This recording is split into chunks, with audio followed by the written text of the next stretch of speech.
Welcome to an Ultra edition of the Stories Told podcast.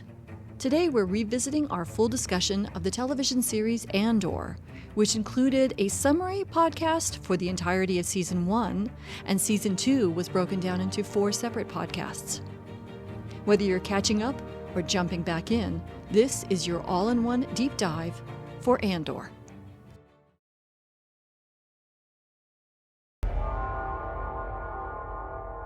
Today we're talking about the story told in the television series Andor. And I'm going to read the description of the series from IMDb. Prequel series to Star Wars' Rogue One. In an era filled with danger, deception, and intrigue, Cassian Andor will embark on the path that is destined to turn him into a rebel hero. Did you like this TV show? Yeah, so it's the prequel to the prequel. Yeah. Let's keep going back in time, and then we're going to learn what happened before Andor. Yeah, I like the show. I think they did a very good job with it. I think the writing is fairly sharp and consistent. Plot's fairly coherent throughout. I like the way that they set things up and then knock them down like dominoes. It seems like a plausible story within the Star Wars universe. It's very much in the style of Rogue One, right? Where it's less about the Jedi and the Sith and more about what it would be like for the other people living under the oppression of the Empire. And I don't know, I thought it was cool to see sort of this formation of the rebellion, the different parties, how they worked and how they came together. Obviously, we know Andor from Rogue One, so seeing more of his backstory is interesting. We definitely get a hint in the movie. Not a hint. He outright says, he's done horrible things, and he wants that to be meaningful. So it's good to start seeing some of that in the show. I like the way they set things up in this story. It starts off with a bang, right? He's immediately in trouble from pretty much the opening scene from the get-go. And it leads to this cascading series of events which get worse and worse and worse. Not only for him, but the people around him. And it takes him, to where we see at the end of the story, which leads into Rogue One. This whole series is sort of like, it almost felt like Act 1 of his journey, maybe Act 1 and 2, where it's like he's pushed out of his ordinary life, right? And then he finally gets to the point at the end where, okay, he's on board. That's something where in a story that usually occurs like halfway through the story, typically. I don't know how many seasons they're planning of this. I know they're working on the second one, or maybe they've already filmed it. So there's at least 2 seasons, which will be interesting to see. But yeah, I like the setup. I like this overall. I thought it was funny how pretty much none of this story would have happened if not for an overzealous underling that refused to let the incident go that his boss told him to. If he had just ignored it, then Cassian would have been fine and all this stuff would not have happened. I thought that was funny. Yeah, and it's interesting. This is kind of 2 stories in one. There's a heist story and there's a prison escape story, right? You get the heist first part of the story where they're going to steal I don't know what it was, the gold or whatever from, that planet. And then when he gets captured, there's the whole sequence where he has to escape. So it's like multiple, not necessarily genres, but multiple types of story elements in one season. So I thought that was cool. And I thought both of those sequences were good types of that storytelling, right? Well, the prison escape scene was great, and the heist scene was great. I thought they did a really good job with that. Yeah, overall, I liked it. I do have some issues, some things that I would improve, but yes, overall, I liked it. And yeah, what are your thoughts on it? What did you like about Andor? I really enjoyed this when it first came out, and I enjoyed it even more watching it again through the lens of talking about the story. It is really a well done series. And I know that there are some people who were frustrated with it because it's such a deviation of what you see in Star Wars most of the time. Most of the time, Star Wars is very much about black and white, good guys and bad guys. The moral and ethical decision making is very clearly laid out.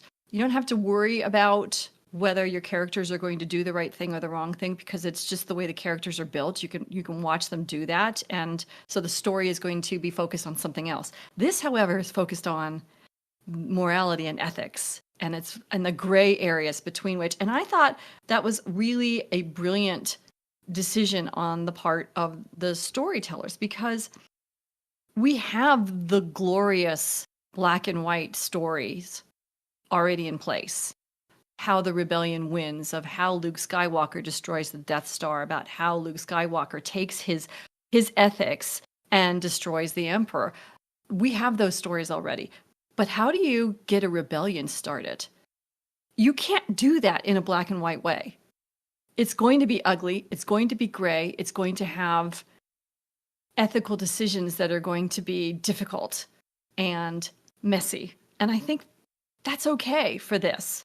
And I think those who are not crazy about this, I think that's fine. There's so much great Star Wars out there to watch. If you don't want to learn how the rebellion started, just jump right in to the rebellion kicking Death Star butt. I mean, I think that's okay. But I think if you want to know how the rebellion started and you want to see a very realistic portrayal of how the rebellion started, this is where you begin. And I think it's just brilliantly done. I love how Andor is an uncertain protagonist. You just don't know what he's going to do. And you're right. They started off with a bang right away. It was shocking to see the beginning of this series where within just the first few minutes, he commits murder. It was, it's not what you expect to see from Star Wars. And so that's, a surprise and shocking. And it tells you exactly where you're going to go here. Fortunately, that doesn't happen that often in the rest of the series. So it's sort of like, when you start a new series and they have like nudity in the first episode just to get everybody into the story. And then after that, they don't see it anymore. I'm looking at you, Stargate. You don't see that kind of just really cold-blooded violence, and not to that degree in the rest of the series. So, but it definitely gives you this protagonist who you just don't know what he's going to do from moment to moment. What is going to decide him? What is motivating him? Self-preservation. That's it. And finding his sister. He's got some sub-level motivations with his mom and some friends, but he's still willing to put his friends in danger to do what he wants to do. So he's this very uncertain protagonist. You just don't know what he's going to do. The other thing I really liked about this, and you kind of referenced this when you mentioned Cyril Karn, who is this low-level functionary who, wanted to bring Andor to justice after he committed this murder, is the wonderful contrasts of what justice means to all the different people in this series. Cyril Karn's version of justice is very different from Andor's version of justice, from Marva's version of justice, from Luthen's version of justice, from Mon Mothma's version of justice. It's fascinating to see how these people are perceiving justice and the steps they're taking to accomplish it through their own lens. I think that's just amazing. Yeah, those are all fantastic points. I think you're right. This story definitely adds a more nuanced depth to the Star Wars universe. Less hero's journey, action adventure-y kind of, get amped up and and root for the winners kind of story. And more, like you said, it's more about what would these people have to go through to launch a rebellion against such a powerful empire, such a powerful opponent. It's not going to be easy. You're going to have to work with the underground. You're going to have to work with shady people. You're going to have to do things that are distasteful and that maybe you don't like. You're going to have to make other people do those things too, as we see. And I think they did a good job of showing various aspects of that. And then even in the prison sequence, on the prison break sequence, it's like we see people there who kind of like Cassian. They're just like, well, let's just get through this, right? And then we'll go back and just do our own thing. And even there, they have to be pushed to realize, no, it's not. This isn't going to work, right? That's like a little micro story that's reflective of the larger story that they're telling, Yes. and they're forced to rebel within their system. Yeah. So I like the way they did that too. I like the parallels that they had in that story. Yeah, you're going to have to make harsh, tough decisions. And I also liked that we get to see the quandaries of Mon Mothma. Here's this character who we barely see at all, right? In Star Wars. But clearly she played, a significant role in Star Wars. She was like the face of the leader of the rebellion at that point. We don't really know what else was going on behind the scenes because we just hear her talk for a little bit. But now we get to see her background and the stuff that she had to go through and the danger that she was in this whole time. And it makes sense. Like someone in that position, they'd be constantly putting themselves at risk. You just get a sense of the tension and the fear that you'd have to constantly be dealing with to be in that place and try to hold everything together. And then with their family stuff going on too. And the family. Yeah, I like all these elements. Yeah, are so interwoven into what's happening. It's absolutely fascinating. A couple other things that I noticed. I did not see this the first time I watched the series, but the second time I watched it, did you see how when Luthen, who is played by Stellan Skarsgård, I think it's the second episode, he appears on Ferrix to meet with Andor, and he gets off the shuttle and he's walking away and he looks like a Jedi Knight. The way his cloak is moving, he's got a walking stick in one hand, but it kind of looks like it's reminiscent of a lightsaber. And I kind of realized at that moment, I think Luthen is kind of a keeper of the flame for the Jedi. And what's really fascinating is that when you see, there's another episode further in the series, I forget which one it is, I should look it up, where he's talking to their mole within the ISB, the Imperial Security Bureau or whatever. Yeah. There he looks like Darth Vader with a black cloak, exuding sort of a negative power. And it's sort of like he's had to tap into both the dark side and the light side in order to do the job. If that makes any sense. No, that does. That's really cool. I didn't pick up on that. And and it's just this little visual cues here that could, I'm sure, purposeful, but I didn't notice them the first time around, and I noticed them this way. The episode is One Way Out. The titles of these episodes were also really brilliant. I really appreciated One Way Out. In this episode, that's the one you were talking about the prison break, right? Yeah. And they're saying the prisoners are chanting one way out, one way out. But in the same episode, you're seeing Mon Mothma trying to find her way through a very difficult situation so she won't be caught. And she's shown there's only one way out. And it's not a pleasant way out. And then in the same episode, we're seeing Luthen meeting with his ISB mole, trying to figure out how to escape with their lives this very dangerous situation, and there's only one way out for them too. It's just fascinating, like and like you said, the prison break was this sort of mini microcosm of the entirety of the rebellion within the Empire, and that episode title reflecting that in both the prison break microcosm as well as the larger macrocosm of the rebellion and the people involved. It's just really well done. That's great. Yeah, I picked up on some of those things through. I didn't pick on that one in particular, but I did notice how there was sort of parallel themes with the different threads that were going on, and they wove them together so well and played them off of each other so well. And that was a perfect example. Yeah, I love that. I also liked his speech that he gives. Like, the guy asks, well, "What have you sacrificed?" He's like, I had to sacrifice my soul basically to make this work. None of this happens unless someone is willing to do what needs to be done, push down all their instincts, and make the tough choices. And it's so true and so believable. And the other thing I really enjoyed, like you talked about, was how everything that happened to Andor was like dominoes falling. It was links in a chain of events, right? He goes to see if he can find his sister, an incredibly noble and innocent purpose. He's harassed by tin pot security guys who then trigger this chain of events.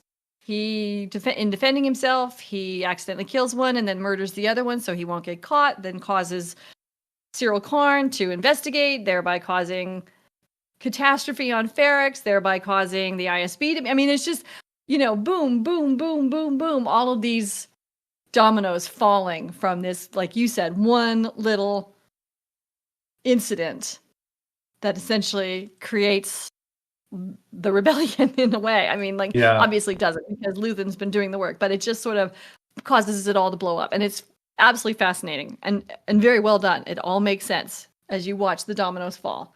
And it's almost, there's a feeling of inevitability about it, which is brought about not only by the logic of the dominoes falling, but also what's driving each one of these characters. And again, I take that back to this vision of whatever justice is to these characters. Their idea of justice is causing the inevitable fall of those dominoes. Yeah. I don't think the story works quite as well if we don't see that glimpse of Andor as a child. Seeing okay, here's this innocent kid who is on this planet just trying to, live his life. And then he just gets in this situation where there's no choice but to pull him out of this. It's it's a story so much of people not having a choice, right? It's well, what are you going to do? If we leave this kid here, he's going to die. So Marva takes him with them and puts him into a whole new life. But that allows us to see the humanity in him, right? He's not just this rogue, not just this thief. He's this kid who was put into an awful position since he was young. Yeah. And like you said, it's he starts off with him just wanting to find his sister. And I think also, like you when you said, it wouldn't help if you did, it wouldn't have worked as well if you didn't see Andor's backstory. I also think this wouldn't have worked as well if we didn't see the inner workings of the Empire as well. In the past in Star Wars, the Empire is just sort of more of a nebulous negative blob, right? You can see some of their behavior, but they're still the Empire's pretty undefined, right? We don't really dig deep into any of the characters' personalities in the Empire, except for Darth Vader, a little bit of Palpatine. We get a few of the admirals, right? But just in the circumstances of their work as an admiral. But here, we're digging deep into Dedra Meero and her motivations and the behavior of the Imperial Security Bureau, or whatever they're called, the ISB. And I don't think this story would work so well if we didn't get that deep dive into them as well. And I love that there's politicking going on within the Empire, and there's this bureaucracy that's at work. Because obviously there would be, but you don't really get a sense of that from, an action-adventure story. They're not really going to dig into the bureaucratic behemoth that is the Empire. Exactly. So there's a lot here to love, but is there anything that you might have changed as a writer? Yeah, there's a few things. I think, I was a little disappointed that the sister thread was just kind of dropped. It felt like it was sort of a writing technique to get him out and about and into trouble, and then it just kind of went away. That as a goal for him disappeared. I mean, for obvious reasons. He was just trying to survive. But I hope that comes back up at some point. I would like to have seen him get some more, like another piece of information or something, that maybe she's out there. Something to give us like a little bit of hope for him as a character. And then, this is something that we've mentioned before. I think with Foundation, I would have added a touch of humor. Obviously, it's pretty serious. It's a much more serious, very different type of story. It's almost anti-Star Wars in tone. It's very grim, very humorless, tension and strife and grief. It's like all of the dark emotions are pushed onto us in this show. And it certainly makes sense tonally with what's happening, right, and what they're going through, and connects with Rogue One. But even in Rogue One, there were some great moments of humor in that movie. And I would have liked to have seen a little bit of that here because it's very overpowering in this story. And given the fact that it's a whole season of a TV show, it could be a bit oppressive at times. Like you said, it's a different part of Star Wars. We get to see a different aspect of Star Wars. So I'm not talking like, Marvel movies, let's throw in jokes here and there, that kind of thing. I don't think that would have worked, but just a little bit. There's some close elements to that with the droid. I think they did a great job with the droid. We didn't even talk about that with B. I think maybe that could have been an opportunity to have, just a little bit of comic relief or something. So that's one thing. That's something I always want in things that are just really serious. And then the biggest thing for me, I would have shrunk the season. I feel like they spent an unnecessary amount of time in most of the sections. If you break it off into the different areas where he was and what was going through at that time, it felt like they were padding the story a bit here. It's like, oh, we have 12 episodes. Okay, now what are we going to do in this episode? I felt like they could have chopped a good 2 or 3 episodes out and tightened up the story a little bit. It felt like we were starting to meander, like when they're prepping the attack on the garrison. That seemed a little long, and then the prison section seemed a little long. It's like, we get it. We understand what's happening here. I don't need 3 episodes of them just building stuff and suffering through stuff and slowly learning information. The way that they revealed everything and the way they developed everything was nice. I just think it was a little bit too long. So I would have shrunk those things in particular, and probably the whole season down to 9 or 10 episodes. Those are the big things that I had. I mean, there's little stuff like when they finally do escape Andor with the other guy, I forget his name, and they get out. I'm like, how are they going to get out of this situation? Like, now they're on this planet, which is presumably controlled by the Empire, in the middle of this lake or bay or whatever it was, and they swim out, and there just happens to be these guys there who flew to this planet to fish. Like, that seemed awfully coincidental. I probably would have made a better reason for that, but it was fine. So, like, little stuff, there's a few little things like that, but they're fine. I'm willing to overlook that stuff. Anyway, is there anything that you would improve? I actually had very similar comments. It was about pacing. Now, I actually didn't mind the number of episodes. I understand when Shu said that, I was like, yeah, I could see that. I could see tightening it up, maybe tightening up some of the storytelling so that you don't have so many episodes, keeping the same information, just shortening it up a bit. The big thing I had was, and I like you said, I think Cassian's backstory was really good, but I did not like the way it was done. I found it completely sort of destroyed the pace to have us go into his backstory. None of it's in English. It's hard to follow. You're asking yourself, what's going on here? Why are these kids alone? You don't find that out until, I think, the second episode, why these kids are, out in the jungle by themselves. And I felt that's really slowed things down. I think I would have I don't think I would have had the kids talking in a different language. I think they should have just kept it in English so we could figure out what was going on.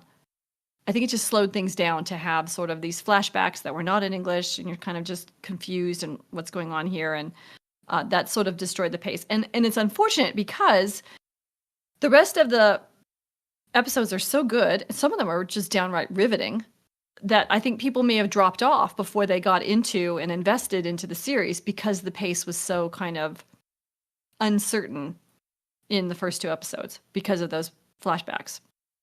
And the other thing I had was the same thing. Why on earth would these fishermen first capture them and then let them go and give them their ship? That whole scene did not make sense to me. Yeah. That scene did not make sense to me. I think it would have been better if they had just successfully stole the ship. They ran to the ship, the guys tried to catch them, they stole the ship, they flew away. The whole scene with being captured and then talking their way out of it, and the guys looking like they're going to kill them, and then, for the reward, and then letting them go. It was sloppy storytelling in a series that was otherwise actually pretty mostly very tight. So That was just sort of my feeling. Yeah, I agree with that too. I like that we got glimpses of Cassian's childhood, but like a lot of things in the show, I feel like there was too much time spent on it. We didn't need that much. We got it. Once we get it, we'll move on. I think it was kind of yeah that I felt like that's why I feel like they were trying to fill space with some stuff. Like let's put some more of this, or maybe that's just the writing style. It's like a Yeah. slower. We're going back to this thread. We're going to give you a little bit more information. We're going back to this thread. We're going to give you a little bit more information. We're going back to this thread. We're going to give you a little bit more information. I just felt like throughout the series there was just a little bit too much of that.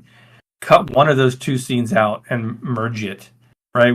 Yeah. How many scenes do we need to see of them in the prison, walking along, walking through the tube, talking to another group? You could just have one where he talks to the other group, and then the second where they get information. Cut out. I think there were 3 of those. Cut out the middle one. Just like stuff like that, where it could have just been tightened up. And I think his flashbacks was another example of that. So yeah, I agree. It's a shame because overall, I think it's a very good story. I really like what they did with it. I really like the setup. I think it's perhaps the best written of the Star Wars shows, the best written and produced of the live action TV shows that they've done. But we haven't talked about any of the other ones, so I don't want to give any spoilers away for those. So did you pull any themes from Andor? I think there's a lot going on here. If I had to look at it overall from Cassian Andor's perspective, the theme that I came up with is you can only hide from oppression for so long before you realize you have to fight back. And I think, as I mentioned before, I think that's hammered into him in multiple acts of this story. If you look at it over the course of this season, they're constantly pushing against him, right? It's like, join this fight, right? He just wants to go off and avoid it and do his own thing. And then, even with the prison escape, he gets out, and that still didn't really push him into the rebellion yet. It wasn't until he went back home and finally realized, okay, this is never going to stop. Everyone around me is going to be suffering. We have to do something. So anyway, that's the big overall message I got. What about you? What do you have a main theme? Other themes? What do you got? I got 2. One of them was actually a theme of redemption, because I think Cassian is struggling to find redemption for himself, redemption for abandoning his sister, because I think that's one of the things that he's the sort of dragging him down, anchoring him a bit as a character. And that, that's the first thing we see is him looking for his sister. And so I think there's some redemption there. There's redemption for the, his murdering of those security guards. I don't think he wanted to do that. And he's constantly making poor choices. You kind of get hints of this, why he owes people money. He and Bix are no longer together, and you get a feeling that, was somehow his behavior that's doing it, and she's constantly trying to help him clean up his messes. And he's struggling to figure out how to redeem himself, and struggling to run from this concept of redemption, which is constantly getting him into different terrible situations, right? So, and I think that need for redemption also is what, drives him to join the Aldhani heist, because he wants the money so he can pay people back, so that he can take Marva away, so he can live his life. That's what he sees as redemption. And so I think it's just really interesting. But you also see this in Cyril Karn, who leads the attack on Ferrix to try to capture Andor and then causes chaos. He's trying to find redemption. I think to some degree Dedra Miro is looking for some kind of redemption. I'm not sure about her, but I think we could kind of maybe dissect her a bit and see if that pans out for her a bit. She's definitely she's ambitious, but we're not sure what's driving her ambition other than, and I think what's driving her ambition is this, the second theme I pulled, which is justice, right? So Cyril Karn says he's looking for justice. I think she's looking for justice on behalf of the Empire. I think Andor is looking for justice for the things that have happened to him that have forced him to do these behaviors that he needs to get redeemed for. And I think there's these overlapping and sort of interwoven arcs of both seeking redemption, looking for redemption. Do we need redemption, and justice? What does justice look like? How does that interconnect with redemption? So that's kind of what I took out of it. Yeah, that's great. I like those. I think there's also a theme of having to make terrible decisions in order to break free from the yoke of oppression, right? Because so many of these characters had to make these awful decisions, certainly on the rebellion side.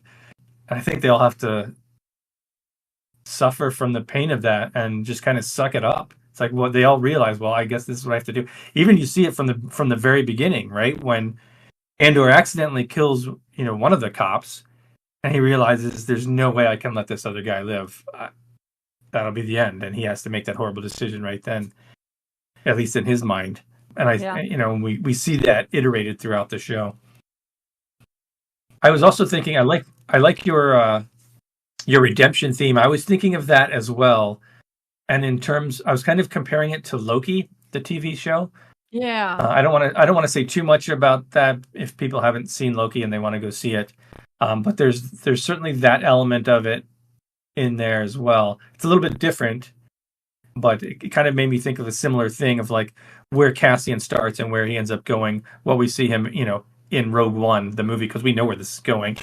So it just kind of reminded me of that thread a little bit too. Yeah. So as a writer, what do you take away from Andor? There's a couple of things. One, I'm going to steal the thing that you suggested, where you have multiple threads going and sort of the themes of those threads are feeding into each other. They're kind of parallel. I really like that. I think TV shows tend to do that really well, where you have an A story, a B story, a C story going on, or in this case, just multiple thread lines or multiple threads happening. And the things that the characters are going through are very different, but the message in each of those is very similar. I really like that style of writing. So that's one. And the other thing is mixing story segments, story elements. I'm not sure what the right word is, into one story. So in this case, we have, like, for example, there's a heist story and there's a prison break story, right? But the whole series isn't about a heist. The whole series isn't about a prison break. It's like two different things in two different locations that happen in the same story. I really liked that. It gives some variety to the story, so you don't feel like, okay, we're just doing the same thing over and over again. Yeah. So that's another one of my takeaways. What are your takeaways or takeaway? One of my takeaways is, like we talked about, sort of like the dominoes falling, the links in the chain of events, just how tight each one of those, the causation is. Yeah. Because of this, then that. Because of this, then that. I really like that as a writer. I think that makes for a compelling story. The other thing of it is, and this is something that I kind of alluded to at the very beginning of the podcast, talking about how some people are not crazy about this because this isn't, your good versus evil hero's journey story. And this is more of the sort of the messy shades of gray story of how the rebellion got started. But I think there's something that's really interesting in sort of grounding a story in the everyday people. And in a lot of ways, it actually reminds me a little bit of Shakespeare, where, if you read some of the Shakespeare's plays, you have, like, for example, let's take Henry V, right? Henry V is a king, and this king is surrounded by his nobles and his knights as he's fighting the noble fight against the French.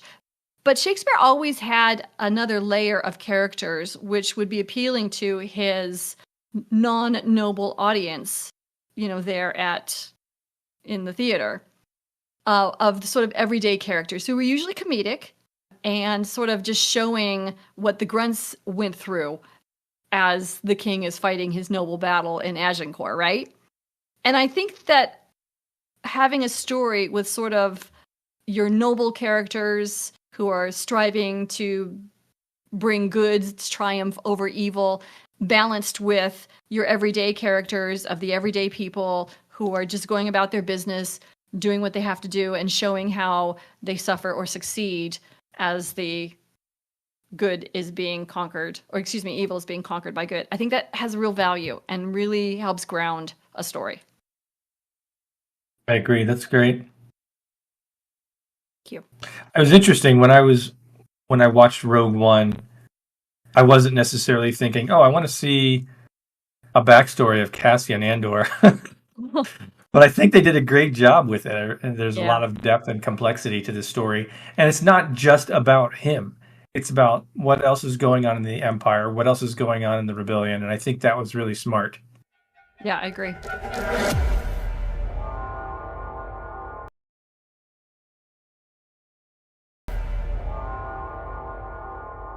Today we're talking about the story told in Andor Season 2, Episodes 1, 2, and 3. And I'm going to read the very, very short little summary synopsis that comes up on Google when you type in Andor. The story of rebel spy Cassian Andor's formative years of the rebellion and his difficult missions for the cause. I know that really doesn't sum it up. It's not completely wildly wrong either. What did you think of the first 3 episodes of 2? Well, first of all, I enjoyed this a lot. I think it carries over the quality from the first season, which is great. I liked the fun start with Andor stealing the TIE fighter and barely escaping. That was a fun sequence. But then really, that's kind of where the fun ends. There's not a lot of fun in this series. It's very dark, right? And this season so far is definitely no different. It's kind of funny because the original Star Wars was a fun action adventure story, right? You know, lots of action, a lot of humor thrown in there, a lot of creativity. Obviously, you know, everyone knows Star Wars, but there was a darkness to that world, you know, lurking in the world building behind the fun and the action adventure. And this series explores that darkness, right? Starting with Rogue One, you know, we got the same kind of thing. And this carries that through. It's like, let's take this seriously and see where it goes. And that's what this show does. So it's interesting to see that side of things. And I think it does a good job. I really like how they have the multiple threads going on. So we get to touch in with each of the different characters that we saw from the first season. You know, we know what's going on with Andor and with Luthen and Mon Mothma and Bix on the farming planet. And we see what the Empire's up to. We see Krennic from Rogue One up here. So they're starting to link this to the events that are going to lead into Rogue One, obviously. So that's cool. I think they do a good job of keeping us up to date on what's going on with those different people.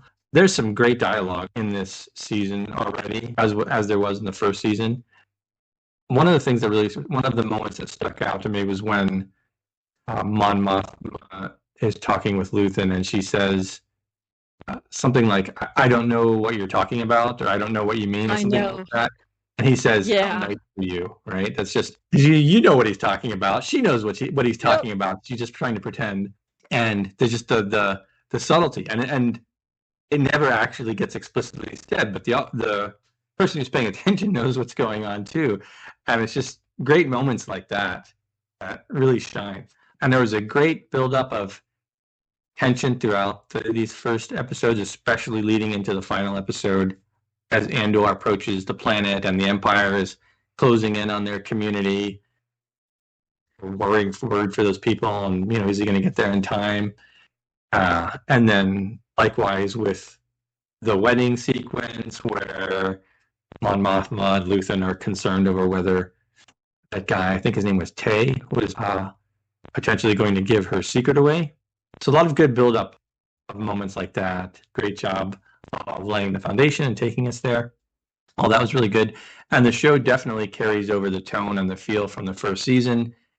We really get to see these people struggling under the oppression of the Empire. And yeah, there's some dark stuff that happens, you know, as it did in the first season and with Rogue One. So I think that is consistent throughout this little subset of Star Wars stories. So it's interesting. Yeah, I'm very interested to see where they're going to go and how they're going to link this up to Rogue One. How about you? What aspects of this did you like? I loved every moment of this. This was as brilliant as last season, if not more so in some ways. I'm going to argue with you on one point, though, about there not being any fun. There was fun.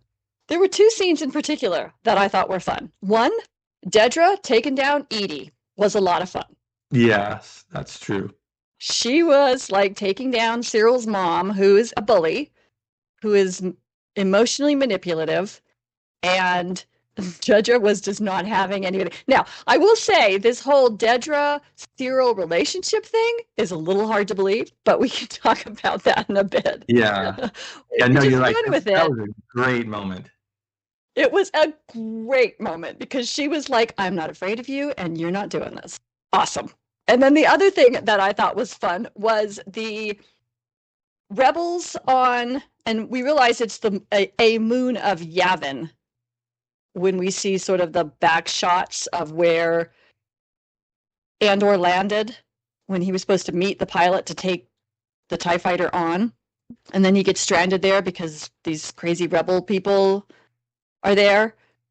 But they're trying to solve their problem with rock, paper, scissors to the death. That was hilarious. Even those were dark, I think, because rock, paper, scissors to the death, really, in a situation where they didn't actually need to do that, that was dark. And Dedra standing up for Cyril against his bullying mom, to me, that was also kind of dark because one should not have to do that. They're funny, but it's dark funny. It's dark humor. Yeah. But my favorite part of this first 3 episodes was something that you talked about already, about the threads that we got to see, picking up on all the characters that left off with in the first season.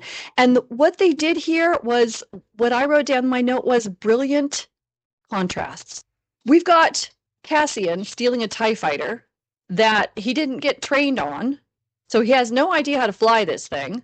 And so he's just still like bouncing off the walls, trying to get it out of the hangar, which is a moment of amusement, but it's also very stressful and like, what's going on here?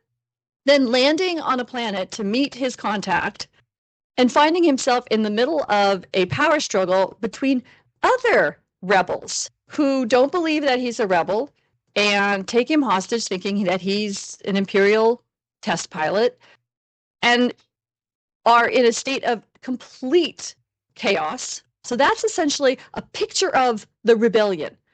Fractured, disorganized, fractious.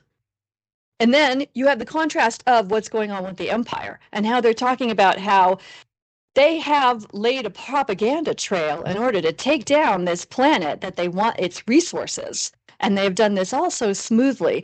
The Empire is smooth and well-oiled and funded and organized and unified, to mostly unified, because they have some people, like the gal who helped Cassian steal the TIE fighter. But that's few and far between. Everything else is just this incredibly well-oiled machine contrasted with the rebellion.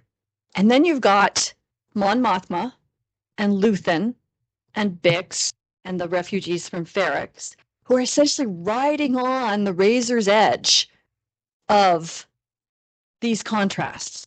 And are they going to fall into this well-oiled machine of the Empire or the fractured chaos of the rebellion? I just thought it was brilliant. Yeah, that's a good note, because that's we see that, like when you first see Star Wars, right, the original Star Wars, you don't really get a sense of that. It's just there's a rebellion, they're working together, they're doing this thing. It's not until Rogue One where you see they barely pulled this whole thing together, right? And so now we're seeing, even before that, where, like you said, it's all fractured, and it's like, okay, how are they going to finally unite? And then we have the contrasts of, I saw it this way, and again, like I said, I wrote this down, just brilliant contrast. You have the contrasts of the fear and the terror of what's going on with Andor, what's going on with Bix, and they're being hunted by the Empire on this farming planet that they have retreated to. Cassian's trying to get away from these crazy people. And meanwhile, you have this beautiful, ornate wedding ceremony that is essentially just a cover for getting funds to support the rebellion. There's no joy in this ceremony at all. And yet these people are going through the motions of joy and celebration. And they keep going back and forth between these two, especially in that last episode this contrast of the fear and the terror there, and the fear and the terror that's at the wedding celebration too, just covered with ceremony and celebration. Yeah. Which I thought was amazing. The last scene with Mon as she realized that Luthen was going to have Tay killed, which did you pick that up way early on, right? Yeah. I mean, as soon as she told Luthen about this, I was like, that's going to be the end of it. Because for him, the rebellion is above all, no matter what. And Mon Mothma's still trying to ride that razor's edge. She is still trying to find a way to maintain the person that she was and not go be the person that Luthen is. And she is struggling. And I thought the actors played it well, the writers wrote it well, it was beautiful. And at the very end, where she's realizing that Tay's going to die, and she's standing in this room, and the camera is moving around her so that her world is spinning out of control. It was just so beautifully done as a visual. And then she takes 2 drinks and gets very drunk and joins the celebration to stop feeling what she's feeling. And it was almost no dialogue there. Was there any dialogue there? I don't think so. But it was so beautifully portrayed. And this all great lead up to what we see in Rogue One with where Andor says something like, I've been through too much for this to amount to nothing, right? And he's like, I'm going to take whatever risk is necessary at this point. Otherwise, this will have all been worth nothing. And like all the horrible things that we had to go through and had to do. And we saw that in the first season, and we're seeing that in this season, not just with him, but with the other characters as well. It's like everything you went through, it's like it can't amount to nothing, right? So you really get such a rich background of these characters. And I think I wanted to comment on something else you said about how this is sort of like how, in contrast to the other Star Wars movies, how this is darker, and the other Star Wars movies, were just, okay, we have a rebellion and we're going to go forward. And I think I'm going to try to say this, and I'm not sure it's going to come out the way I want it to, so tell me if this makes any sense. It's not that these guys sat down and said, we want to write a dark Star Wars. They sat down and said, we want to write about the rebellion, and you cannot write about rebelling against an empire without it being dark. Yeah. Maybe that's not a big difference, but to me it feels different. No, you're right. If you think about what would these characters have had to have dealt with to get to the point we see at the beginning of Star Wars. Yeah, because humans prefer homeostasis. We don't like change.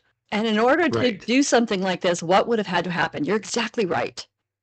So, we love the first episodes. Is there anything we might have changed? Let me think. One thing I felt I wanted to know, sort of something more specific, in particular Andor's mission. He's getting this TIE fighter. You can sort of generally understand it's like, okay, we're going to try to steal this thing to see what new technology they have or something like that. But I kind of wanted something more specific, like what is he going to do with it? Like, where are they taking this? Like, are they hoping to find something specifically, or is it like, oh, he's just going to go steal this thing? I don't know. It felt a little bit loose to me. Like, how did they get these plans? What are they planning to do with it? It was more just set up as here's the thing he's in the middle of, and he's headed towards getting back to Luthen and that whole crew. I just wanted more specific understanding of that goal, so it would help me latch onto that a little bit more. And then I felt like there was a fair amount of time spent with the rebels on that planet or that moon if we're never going to see them again. I don't know if we will or if we won't. If we're not, that could have been shortened quite a bit. If it was more like, okay, we get that he's being delayed and that's going to cause issues and troubles down the line. I don't know. We'll see. We'll see how that plays out. If those people come back, then I won't have that complaint. If they don't come back, I think there was too much time spent there. I think there's probably some areas in some of these other threads that could be tightened up a little as well. I remember I had this same comment with the first season. It felt like maybe you could chop out like one episode per act of the story just to tighten it up. Maybe not quite that amount, but I just felt like the story could have been tightened up. I feel like maybe a little bit here too. I think everything that happens is important. All the character work that's done, the things that we're learning about are important. Maybe just tighten it up a little bit. But that's it. So those are the only things that I found. I agree with you. And you're exactly correct. We talked about this with the first season, that it felt a little slow until Luthen showed up, and then things picked up exponentially. Yeah. And so I agree. Though I believe the reason we spent so much time with the crazy rebels on the moon of Yavin's moon, and I don't know if that moon has a name or not. I'm sure if someone listening will tell us in the comments, please tell us in the comments if that moon has a name.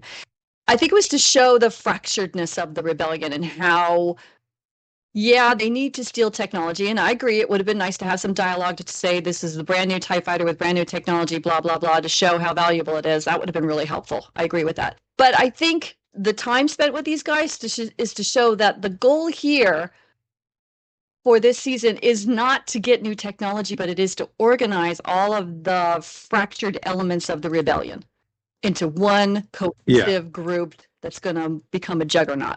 And I think that's probably obvious, but we needed to see the fractiousness of these folks first. But I do think we spent a little bit too much time there. It could have been briefer. Again, though, like you said, it may be that that's the time we spent there is necessary for something down the road. So I too am going to, hold my thoughts on that or conclusions on that until we get to the end of the series. The other thing I would have liked was, again, I felt that the Dedra Cyril relationship was a little strange, seeing as she was so sort of just get away from me, kid, throughout the first season. And yeah, he did save her life. And he is very much a similar character as she is, in that he is driven and wants to do what he thinks is the right thing to do. So they do have some similarities. And I have to say, I after watching them together and seeing her stand up for him, I am kind of shipping them a bit. But my first thought was, really? Yeah, no, that's interesting. I think that you're right. They do have sort of this trait of wanting to do the right thing despite the cost, right? And the right thing is obviously subjective, right? The right thing for the Empire in their minds. So they kind of have that same trait, right? They're both willing to risk their own career potentially, or their own position in the Empire, to do what they think is right. And that's something that but she seems to be too much of a very analytical thinker to allow her emotions of "he saved my life" influence her in that way. So I would have liked a little bit of dialogue about just how they managed to come together. I think just a couple of lines to sort of show us where that connectivity stemmed from, not just "he saved her life." Yeah. Yeah, and that's it. I mean, those are small things, and maybe we'll get that down the road. Maybe we'll get that sort of backstory of how this relationship bloomed after they realized they had so much in common. So one of the things that you mentioned, I didn't realize that they were on like the moon of Yavin in this one, and so maybe that will connect to Star Wars, because didn't they? Yes. It wasn't the base on Yavin 4 or something like that. So maybe this is like the beginning. And that's why your comment about maybe we'll see these rebels again is actually really valid, because this is where the rebels were when the Death Star came to destroy them, and then Luke Skywalker blew it up. I'm looking forward to seeing what the connection is. So how about themes? Did you pull any themes from these first 3 episodes? Hard to pull themes from the first quarter of a story.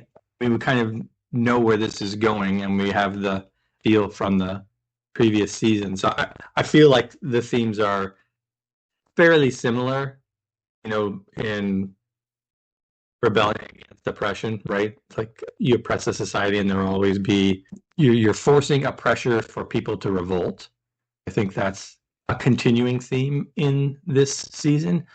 I'm not sure if I noticed anything new in that regard. Okay. Yeah, so I'm curious to see if you detected anything that we haven't already discussed. Only, the obvious one of that, the importance of a cause that requires painful sacrifice, because all of these folks are making very painful sacrifices for a cause. And we had that a lot in the last season too, especially with like Luthen's speech. I mean, that speech was all about painful sacrifice for this cause. So we're seeing a continuation of that theme, which is not unexpected. No, but I think that you're right. Already they're showing that even in the first 3 episodes. Significant cost. Yeah. So, as a writer, what do you take away from the first 3 episodes of Andor season 2? I mean, there's a lot to take away. I think we've talked about stuff before when we discussed the first season. I'm trying to think of something different. I guess for me, it would point to the one thing that I thought maybe could be improved, which is knowing more specifically what Cassian's goal was. What are they planning to do with this? What are they, are they afraid of this thing? What are they planning to do with it? Do they have an understanding of what the technology is? So maybe just remind me, inform me and remind me of what the goals are so that I keep invested in that character's storyline. Yeah. That would be my takeaway. And my takeaway is the big picture contrast that we got to see here of what the rebellion's goal is, what they need to do to accomplish their goal, which is come together as a cohesive force, and what the Empire needs to lose in order to be destroyed, which is their well-oiled, smooth machine. So I like those contrasts a lot. So that's what I take away. That's a really great way of demonstrating what the stakes are for a reader. Yeah, it's an interesting thought, because what you're pointing out is almost like characterization, right? You want to have your characters feel different and be easily identifiable, and they're doing that on a much higher level with the rebellion and the Empire, and it really helps point out the differences in more ways than just the obvious of they're fighting against this, right? But the character of that group is different. So I think that works on that level as well.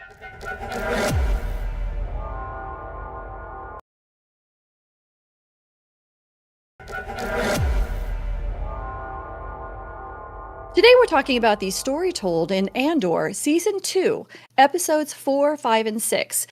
Now, I read from the Google description of Andor last week, the story of rebel spy Cassian Andor's formative years of the rebellion and his difficult missions for the cause, but that seems so inadequate to what we've been watching. But I'm going to stick with that for now, but we need to expand and expound as of right now. Did you like this week's 3 episodes?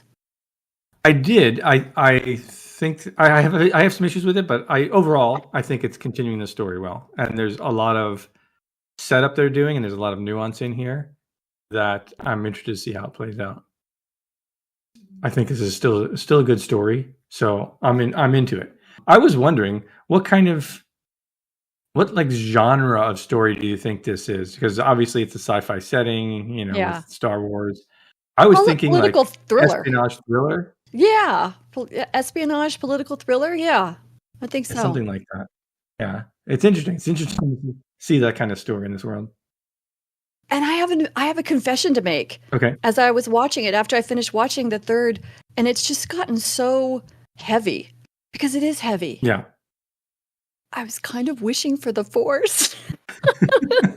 Because the Force is a sense of hope, right? The Force feels a feeling of hope, something that, like, the universe is rooting for you. Yeah. And I was kind of missing that this time, because it is getting so difficult. Yeah, it is interesting. I mean, because obviously with the first season, it's along the same lines, right? And we don't really get that. It's not about Jedi or Sith or Force so much. It's about the power of the Empire and the rebellion against that from the point of view of regular people who don't have Force powers yet. Yes, yeah. And I think it's because they're doing such a great job of presenting the hopelessness that has to come along with this kind of behavior on the part of people who are engaging in a rebellion. Yeah. Yeah, there's a lot. Yeah, there's they're doing a wonderful job of that. Yeah, there's a lot of horrible things that happen, right? Yeah, and a lot of awful decisions that the people have to make, which lead into Rogue One, obviously. And I guess because we know this is the final season, right? This is going to presumably lead towards the beginning-ish of Rogue One. So I imagine at some point we will be introduced to at least the Force-sensitive characters that we saw in the movie. Maybe not. Maybe there's a little bit of a gap there, but because he already knows some of those people, right? I think honestly, and I don't. Again, I don't have a crystal ball. I can't foretell, but the way that this is going, and I'm interested in hearing your feedback on this, is that I think almost everyone we have gotten to know in this series is going to be gone. Yeah, I was thinking the same thing watching this. I'm like, Yeah. well, this person's dead. They're dead. It's like you can just kind of see the setups and the everything starting to fall. I mean, it's kind of like Rogue One. It's like you're like, well, we know what's going to happen here. Well, and I think Cassian needs to be untethered when he reaches Rogue One. Exactly. And that's what I think is going to be happening here. Yeah. And the other thing that I think is going, here's my prediction. I think that we're going to see Dedra and Cyril end up on opposite sides of the line. I was thinking the same thing. It feels like, and maybe I'm wrong, it feels like they're setting it up to where someone is going to be aware of what's going on. Like someone's going to realize this, I'm not on the right side here. And I think it's going to be Cyril. That's what I was thinking too. It seems like they're setting him up that way. Like the little look he had when he was listening to the guy of like, maybe these people aren't so bad, right? It's just kind of like a little moment of awareness. And the fact that Dedra's lying to him, and when he realizes that, I think something's gonna snap in his mind. As we talked about in our last podcast, they're kindred spirits in that they believe in giving everything to the causes that they believe in. And they both are very focused on doing the right thing within the framework of what right thing is to them. Yes. And for Cyril, he's justice oriented. Yeah. When he went after Andor in season 1, it was because Andor committed a murder and he wanted to see him brought to justice. Right. Whereas Dedra is empire focused, all about the empire, yep, taking care of the empire. And so for a while, their really strong beliefs are going to be in sync. But I think you're exactly right. There's going to come a point where, and I think it's going to be Cyril because he's justice oriented. He's going to realize that what the empire isn't doing isn't just. And then that's going to be ugly. Yeah, and when he understands like the overreaction that the empire always does is going to happen here, I think it'll push him away. I got that feeling too. We're handling this particular podcast a little differently. We're kind of having a conversation, but I wanted to make sure I did hear what are the things that you liked from these 3 episodes.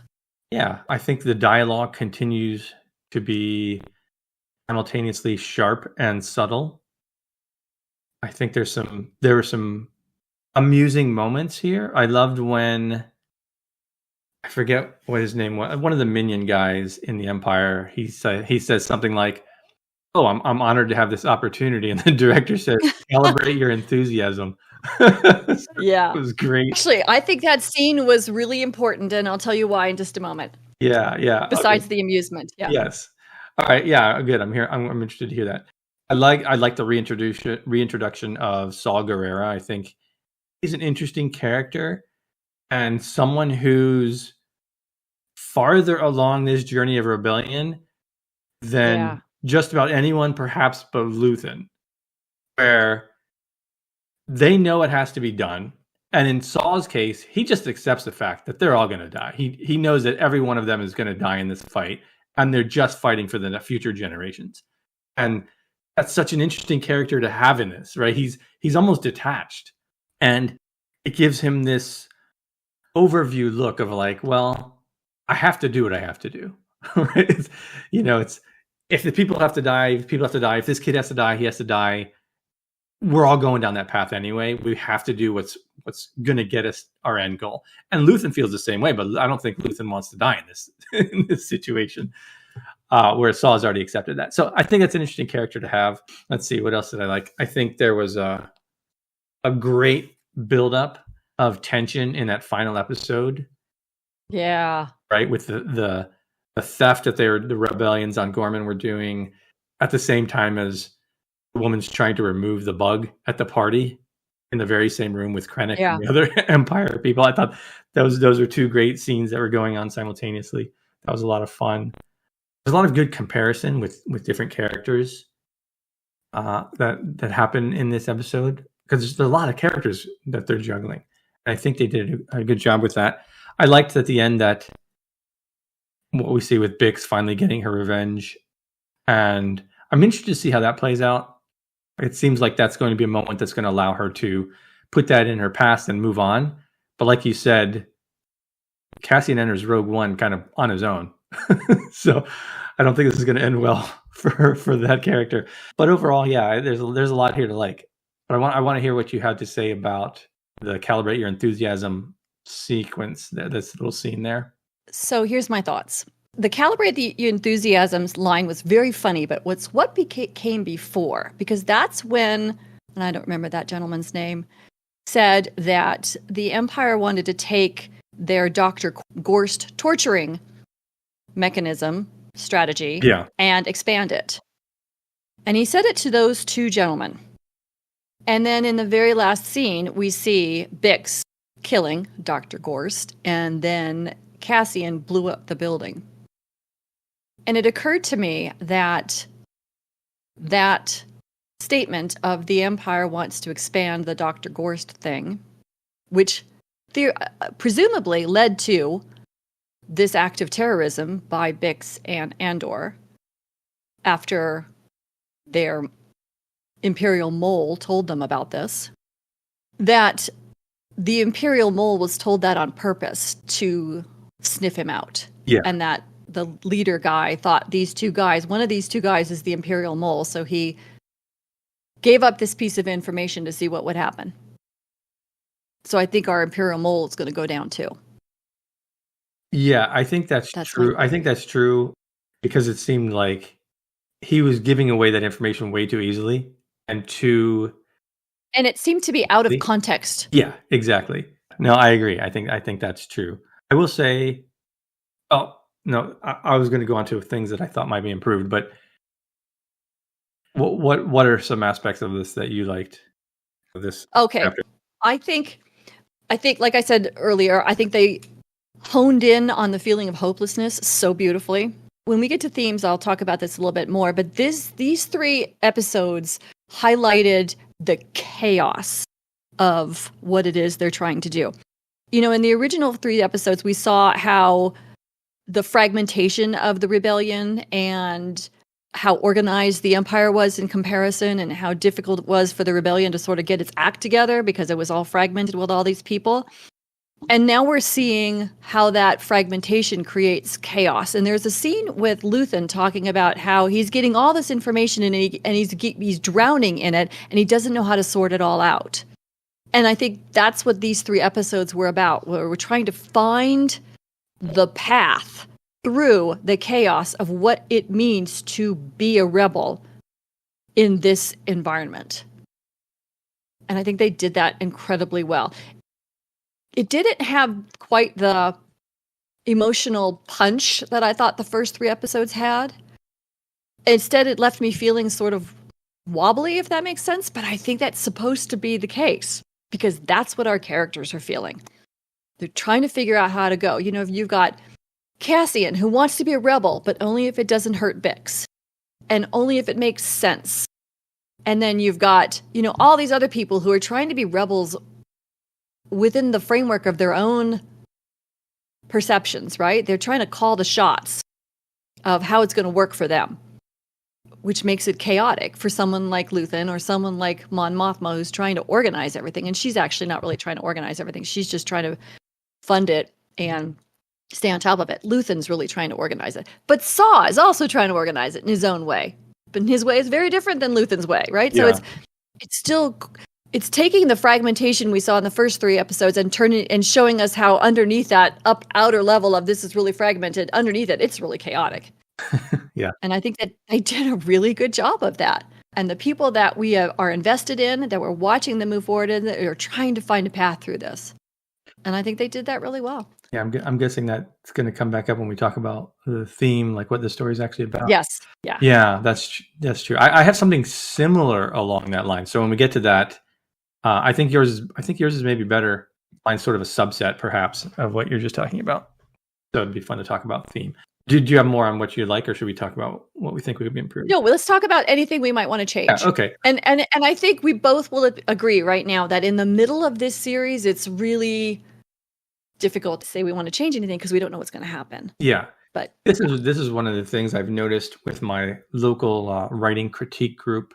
We'll submit excerpts, like a chapter or a scene, and it might be like, oh, here's chapter 3 or 4 of a story, and you're trying to give feedback on that without necessarily knowing what the whole story is. Yeah. And sometimes it's just hard. You're like, you can only give on the info on the information that give feedback on the information that you have, which isn't a complete picture of the context of the whole story. So it's not always the best, but you do the best you can.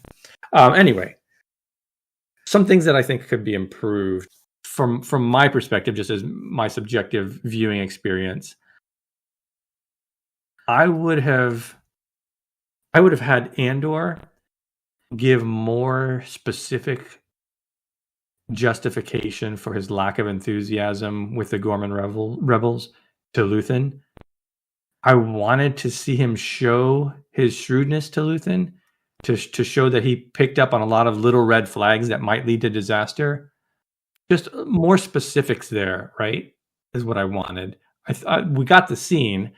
I just felt it was too generalized, and I could see why Luthen was frustrated with that. So from that perspective, it makes sense. But I would have rather have seen him be specific and Luthen still decide against it because he realizes, we got to start doing things, right? Things are coming to a head. We got to take advantage of this opportunity. I think that scene still would have worked, and showing Andor being much more competent than they showed him to be, at least in his interaction with Luthen. Because I think he did pick up on those things when he was there. That's one thing I would have changed.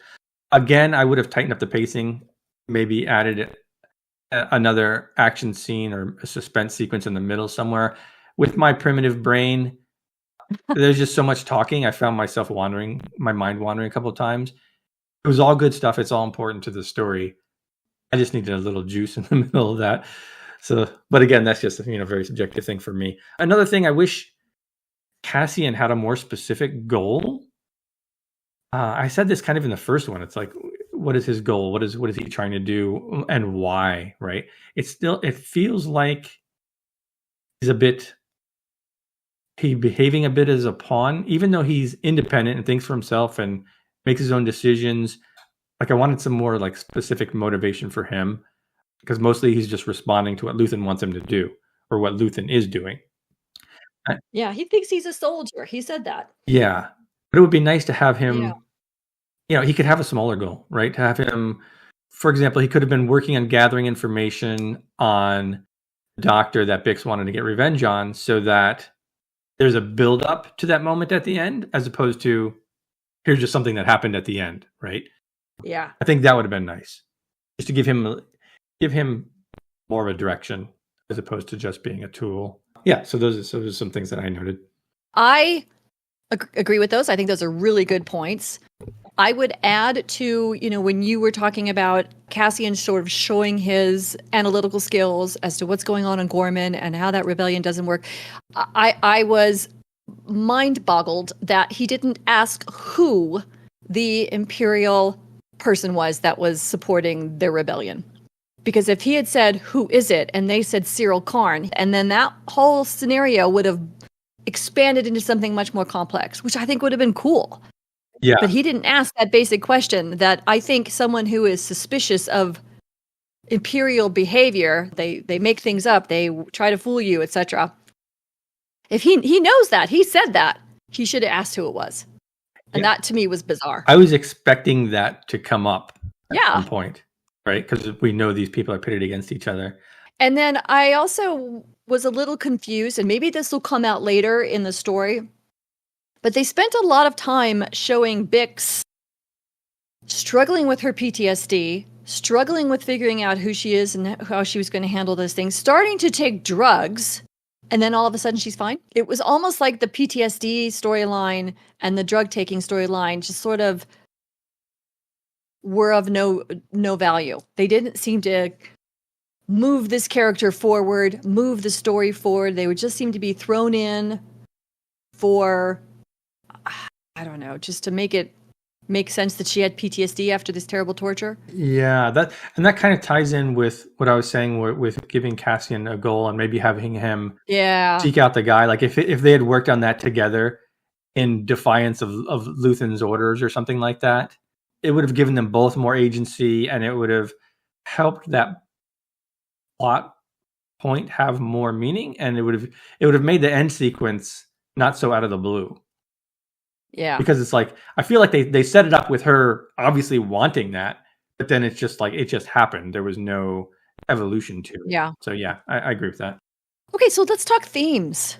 What themes did you pull from Andor Season 2, Episodes 4, 5, and 6? Yeah, I think you have a good one. The one I came up with was something along the lines of, when people are overwhelmed, they'll always try to take control of something in their lives. And we see that with the Cassian and Bix thing getting revenge at the end, or with the rebel on Gorman who brought a gun despite specifically being told not to, right? Everyone's kind of trying to do what they can in this overwhelming situation. And that ties back into also, I think, people pushing back against authority, right? It's like, you cannot do this. It's like, well, I'm going to do that, right? But I think that's kind of maybe a subset or an offshoot of what I think you're going to talk about. So why don't you mention what you had for the theme? Actually, I think they're essentially the same. Mine was seeking boundaries amidst chaos. Trying to control the chaos with setting boundaries. Whatever those personal boundaries are. And I think you pegged it. It's exactly the same kind of thing you were talking about. My boundary is I'm going to bring a gun, even though I was told not to. I'm going to take care of Bix and not be 100% into the rebellion because I'm going to take care of Bix. These are the boundaries that everyone is setting in this story. Yeah, that's interesting. And there was also this thread of, we're still people, right? And I think you see that on both the rebellion and the Empire side, although it was more explicitly shown on the rebellion side, right? We see Andor basically saying that. It's like, we're still humans. We still, or whatever they are in this galaxy, we still have to worry about ourselves and, our emotions and our desires and things like that. You can't just completely shut all that down. And I think that's something that everybody is struggling with in this. So as a writer, what do you take away from these 3 episodes? Ooh, let's see. What's the takeaway here? I think for me, it's the focus on the theme. I think I've mentioned this before, I know, in other stories we've discussed, but not forgetting where you're going with the story. Because there's not a lot of action, as I said, in this sequence, in this chapter, but it's clearly driving towards a conclusion, right? It's like, obviously this has been written out as a complete story. It's not, they're not writing one chapter at a time and seeing where this goes. They know where it's at. So that idea of keeping your theme in mind and keeping your end point in mind is such a huge factor. And it helps you focus on what you're going to be doing in a given scene. So that's my writing takeaway. That's a good one. And mine is a little bit something I haven't quite mentioned here yet, but I'm going to weave it in now, is that while there are things that we don't yet understand in this story, I am still and remain incredibly impressed with the consistency of the characters. They remain consistent to who they are as everything is going to pieces around them. So I really appreciate that.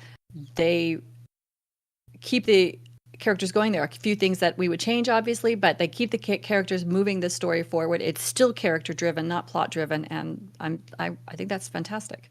Yeah, that's good.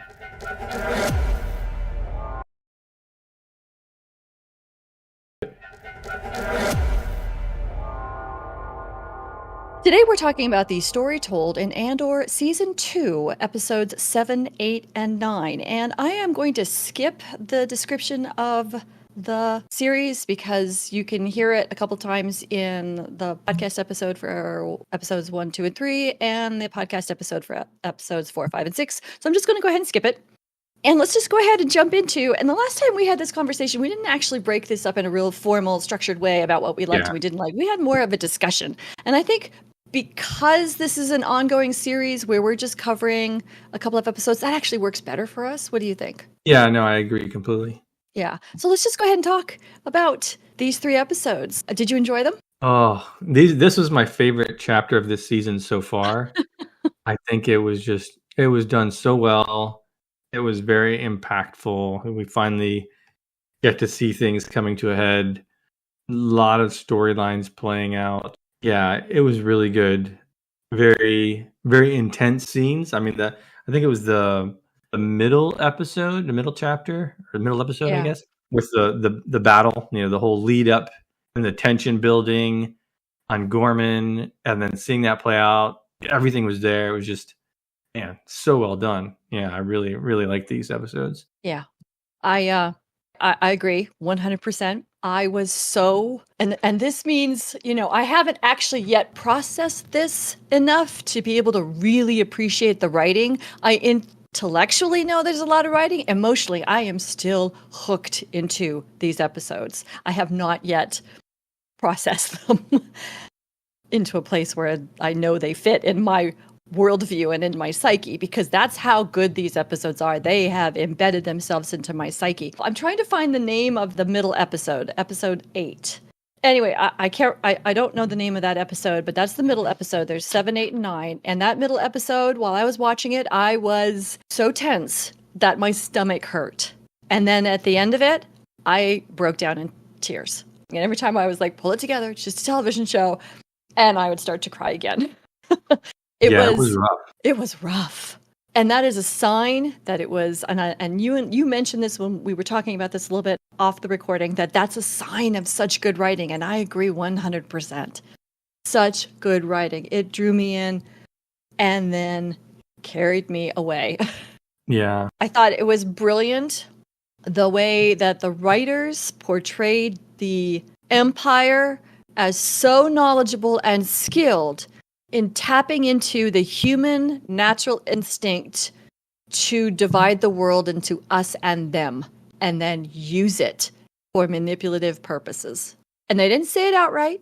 It was very much a show, don't tell. So show, don't tell. Yeah. But it was clear that they knew exactly what they were doing, and they did it with precision.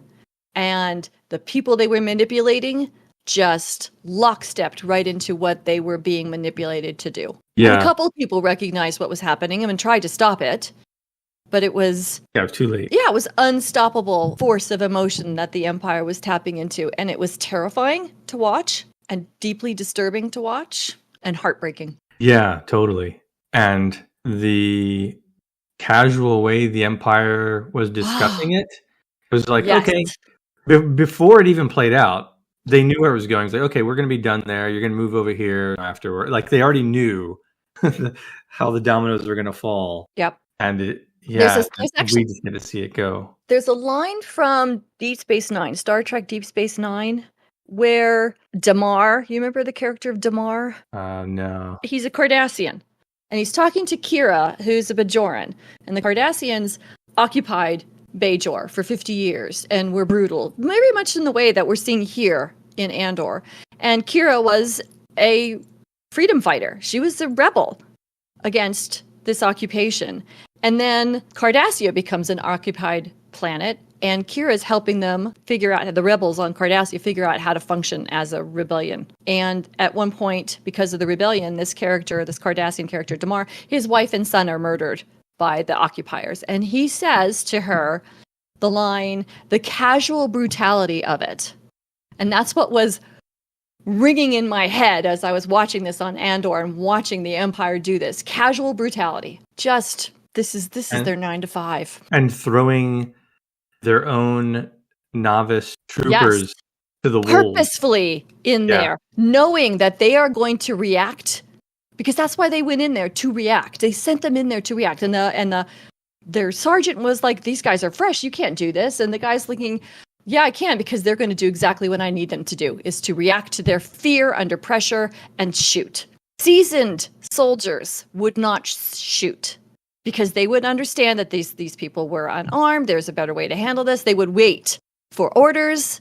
They would wait to really understand what was going on. They would have better muscle memory, I guess is a good word for it, of how to respond in this situation. But unseasoned, fresh soldiers are just going to react because their emotions are running high and they don't have that muscle memory of how to respond. Right. And that's what that's what the orchestrator of this whole thing was counting on. Yeah. And they weren't valued, right? They were just It was so ugly. Ugly. It was ugly and heartbreaking. And it was all the people there in that space were being used in an ugly way. Yeah. And along that lines, we get to see Cyril's storyline play out. Yep. In a very shocking and unexpected way. Yeah. I liked how he finally saw Cassian and it just like broke him at that moment. Yeah. He just goes nuts. And Cassian's like, who are you? Why are you attacking me? I thought that was, it's not funny in the moment, but it's interesting how they set that up and it played was that so out. sad. Yeah. And just at the moment when Cyril looked like he was going to be able to connect, Yes. he's killed. Yeah. Yeah. And that was shocking. I actually gasped out loud. Yeah. That is not what I was expecting to happen. I was really expecting I was expecting his arc to go further and to be a little bit more complex, maybe. Yeah. And it wasn't. It was done. Yeah. And we get to see the cracks Edie forming in Dedra's emotional state now. Yep. Interesting to see how that plays out. Yeah, but you know what? I don't think they're going to do much with it. I was really expecting Cyril to have, like I said, a complex arc. And now because of it wasn't, I'm thinking maybe Dedra's isn't going to be that complex either. Yeah. I don't know. We'll have to see how it goes. I'm wondering what they're going to do with that character. If she's just going to be limited to this show or if she'll make an appearance somehow somewhere else or we'll see how it plays out. I did think it was interesting that they showed Edie crying. Yes. Like she finally, at that moment, recognized that she actually loved her son, which is really sad. Yeah. Exactly. She finally realized what was going on. Switching over to another character, we get to see Mon Mothma now fully committed. She's like, there's no possibility of return at this point. We see her set up for, Rogue One and Star Wars. See her getting into position for that. I loved how she was shocked at Cassian killing the ISB agents. Like, what did she think was going on all this time? I know. That didn't ring true for me. There's a couple things that didn't ring true for me with her. She knows that Takolma was killed. She knows that killing is happening. I think she had been so separated from it. It was so abstract for her. Living on Coruscant, among the elite, that the visceralness of it hadn't sunk in with her yet. But like you said, there's some things we can talk about when When we're talking about her being shocked at the killing, there were two killings. There was one that was an ISB agent that was trying to arrest her, and the other one was her ISB plant driver. Now, I think when there's a person holding a gun at you and they're shot, your first reaction is going to be relief, not shock. So that was the one I think that there shouldn't have been shock. There should have been just sort of, I think maybe relief and overwhelm. I think shock would have been acceptable for her driver because she did have a kind of sort of a little bit of a relationship with him. It was a dancing around, I know who you are kind of thing, but she still was with him for a long time, years. That one I can see the shock. The two together, that's what I said, didn't ring true. Yeah. All right. What other characters do we? Well, obviously there's Andor. What did you think about, he's deciding to get out? I think that for me, that was fully understandable. He's been through a lot already at this point. But then we have Bix changing that up. Bix a decision for him. I totally understand what they're trying to do. Having the girlfriend die as a motivator to stay with the rebellion is a bit of a trope that can be seen as overlooked, or wife or, significant other or whatever. Yeah. It is a trope that is overused. And so I kind of get where the writers wanted to avoid that. And I think it was expected by most people watching, like, well, we know we haven't seen this character before. She's not in Rogue One, so we just assume that she's going to die because everyone else is going to die. And again, like we talked about in the last podcast, it makes sense because in order for Rogue One to really play out the way it did, he really needs to be untethered to any personal connections. That really needs to be the case in order to make that story really work. So we always kind of knew that Bix was going to not be there anymore. I was actually thinking when she was there smiling at him after he returned, when she was being quiet and she's listening, that she actually had developed some kind of an illness or a disease caused by the torture that she went through and that she was dying. And that way it isn't like she gets shot or somehow killed by the Empire and then triggers him to, commit to the rebellion. But it's just like, And to me, that would have worked, even though it was a significant other dying and leaving this person to be committed to the rebellion. But it kind of would have worked because it was like another example of the long-term insidiousness of the Empire, for her to die from something that they planted in her, purposely or non-purposely, when they tortured her. That would have made more sense to me and would have worked. But this sort of just, I'm leaving so that you'll be fully committed to the rebellion thing, didn't make any sense because there was no guarantee he would have done that. She has no guarantee he wouldn't just steal a transport and go find her, because that's Right. what he would do. Yeah, that's true. I do feel like the story around her character this season has been a bit loose. We saw the end of the last chapter where they go and kill the doctor guy, right? There was like no build up to that. There was no planning. There was just like out of the blue almost, other than her just being tortured by it mentally. And then same thing here. It's like there wasn't much build up. Had we seen her talking to Luthen behind his back or something that she's committed, like where was her commitment to this? We didn't see it. Well, the only thing we saw was, and they did put this in the sort of recap so that we knew, is that if we're going to do this, I want to win. If I'm going to give up all this, I want to win. So that, I think, was supposed to be her commitment. But I agree. I don't think it was. I don't think it was commitment to the rebellion. It was just commitment to fighting the Empire. And those are two different things, I think. Yeah. And there's also the, if we're going to do this, like, well, do you have to do it? I mean, you don't have to do it. Yeah. Like, everybody you know is pretty much dead at this point. You could just, bugger out. You've done your part. I get not doing that, obviously, but I just wanted to see more buildup of that from her character. Yeah. I will say her little, message that she leaves for him at the end is a bit heartbreaking, because they're not getting back together. We know how this ends for him. Yeah. So that aspect of it, I'm trying not to think about that right now. Yeah, I thought the lead up to Mon's speech was really good, as well as the Empire's response to it was really good. As far as that, like things that I think could be improved on that aspect of the story, I didn't buy that they would only just be now looking for listening devices. I mean, Mon's been plotting for years, and it's like, oh, I better look for a hidden bug. And like, nah, that doesn't make sense.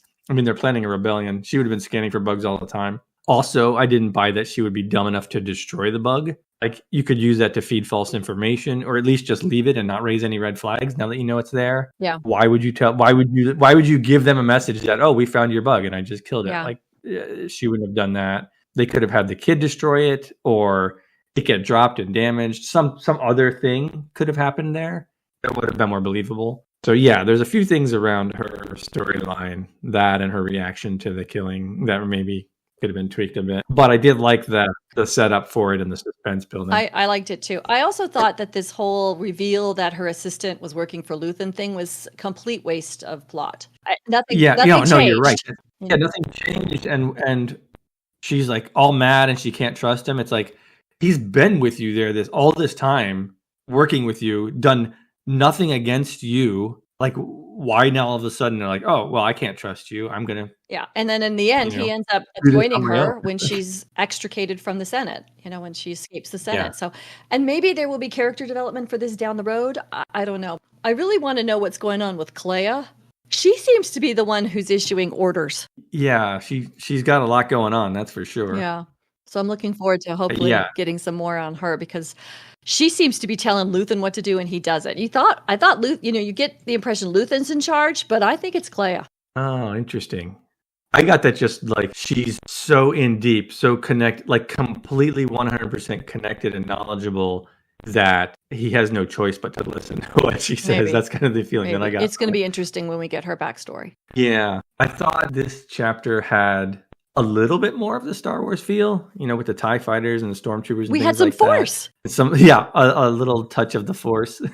We got to see K2SO. Yep. How he gets introduced to these people. That was fun. I did want a little bit more from Cyril. I will say I wanted him to have at least a moment of redemption, where he gets to help the rebellion, doing something. Because like you said, he was just about there, maybe.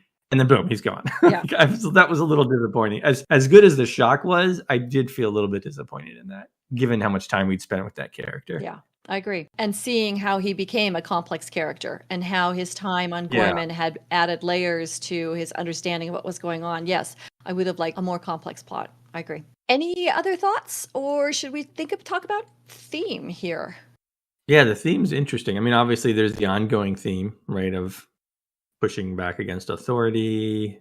I think there was also an element in this chapter about commitment, Okay, being yeah. committed to, the cause. Cassian was committed until he wasn't, and then Bex made that decision for him. Cyril was committed until he realized he was duped, and then he wasn't. Yeah. And then we perhaps maybe see Dedra's commitment faltering or not. I guess we'll see where that goes. And then Mon Mothma becomes irreversibly committed. Yeah, that's good. And of course, Luthen is all in. He has been. As is But Leia. I think there's an element of that. Yeah. And Bix, she's so committed, she's willing to give up Cassian. Yeah, exactly. I think that was a part of it. And then, there's the overall message of, I think in this chapter we see particularly, there can be no half measures when fighting tyranny. It's like you got to go all in, which ties to that commitment. Yeah. What elements did you find? What themes? Your theme is really good, and I think your theme is the best overarching theme for these 3 episodes. What I wrote down was, I was very struck by the line of the hotel clerk who recognized Cassian as someone who had been there a year before. And he said to Cassian, his last line to Cassian was, "Rebellions are built on hope." Yeah. But as I was watching that episode and the episode after, welcome to the, and I did pull up the episode title. So 8 is called "Who Are You?", which reflects Cassian's question to Cyril, and then Cassian's comment to Mon Mothma, "Welcome to the rebellion." As I was watching that, I wrote an additional line here. So rebellions are built on hope, and then I wrote, "but are born in despair," because that was this sense when we left, "Who are you?" And also with "Welcome to the rebellion," this feeling of despair, of there's nothing that can be done. When the massacre on Gorman took place, and then Mon Mothma being the only one who recognizes that this is a massacre and a genocide. There are elements of despair there. Yeah. I liked the moments with the hotel as well. It's another good example of show don't tell and having characters who feel alive and are doing their own thing. It's like you have to get explanation, right? We just saw this character's observant and smart and knows what's going on and is in, right? Yeah. He knows what's happening and he's on board. I thought that was great. Yeah. And now he's probably dead. Yeah, probably. So as a writer, what do you take away from Andor Season 2, Episodes 7, 8, and 9? To me, it's about something we've talked about before so many times, which is setups and payoffs. We've been building to these moments, right? They've been putting the pieces in place so that as we approach the climax, things start falling like dominoes, one after another. And I think they did that so well here. I agree with that. And I agree with your comment about show don't tell. The note I made was beautiful destruction, because all of the infrastructure that these people are accustomed to in the Empire is being destroyed. And like you said, there's been the setups for it, and now here we get the payoffs. The destruction is the payoff of what we knew was coming. And it's so beautifully done, so beautifully written. So, and by beautiful, I don't mean that it's, lovely or lyrical. I mean it is powerful and intense and grabbing. I mean, really holding you. And that's what I mean by beautiful. It's skilled. The beauty of the skill of it. Yeah. They did a great job.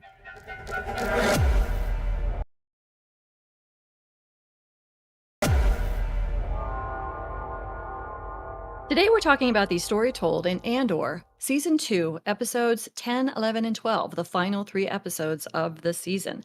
I am not going to read the description on Google. We've been talking about Andor now for several weeks, so hopefully you listeners have been following along and know where we are in the series. And I think we're just going to jump into it. Did you like these 3 episodes? I did like these 3 episodes. It all comes down to this, right? Leading into Rogue One. I feel like we lost some of the intensity of the last 3 episodes.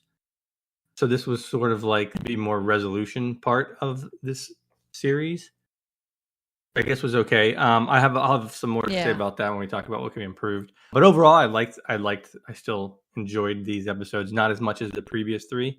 One thing I noted, right, now that we've gone through this whole series, I felt like the writing and the stories were very respectful toward what had come before, in particular Star Wars. Whereas I think some of the other content in Star Wars hasn't always been that way. In particular, like the sequel trilogy, I think really fails at that. And this tried to build on what was already there, was already set up, and what was to come, and make it fit within that world. Even if at times it doesn't necessarily feel as Star Warsy, right? It doesn't have the frenetic pacing or the humor as much. You know, the lightsabers, right? The Jedi, the use of the Force. It's much more about the other people in the universe. But I think it still worked. It still fits into the Star Wars universe and the canon very well. What did you think? They were good. I agree. They Yeah. were less intense than the last three. The last three were so intense that I found myself almost dreading watching these last three for the emotional wringing I thought I was going to go through. But I kind of wish I had been. And so we can talk about what we might have changed in a little bit. Things that I really, really liked. I liked the confrontation between Luthen and Dedra. When he said, there are only 2 items in this shop with questionable provenance, I was like, oh my gosh, that's hilarious. Because of course he's talking about them. Right. And I thought that's so clever. Under pressure, she is the most dangerous person he's ever encountered, I think. Or at least at that moment, because he knows she's out to get him. And he has no idea if she knows who he is at that moment. So I thought, how does one maintain that clever wordplay under that kind of pressure? Incredibly amazing writing. I thought the segment with Clea going back and forth between the flashbacks of her life with Luthen and the mission that she was on to take care of Luthen after he attempted to deprive Dedra of her prize. I thought that was really, really good. I really enjoyed that. And of course, I knew what she was doing, and I think everybody else knew what she was doing too. She wasn't going in to rescue him. That was clear. And I appreciated that. I'm glad that they didn't try to make it look like she was going in to rescue him, because after all the things that he had done, that's not the way what he would have wanted. Yeah. No, we knew it was coming there. Yeah. So I thought that was really well done, the back and forth. Yeah, with and the I really flashback scenes, you mean? Yes, exactly. Yeah. To I really love kind those of, and it also kind of showed how the dynamic between the two of them. It made it all make sense. Yeah. You know, how they had come together, when they were working in the shop, what was going on there. It helped just solidify that dynamic and make it make sense. So I really enjoyed that. Yeah, I thought that was great.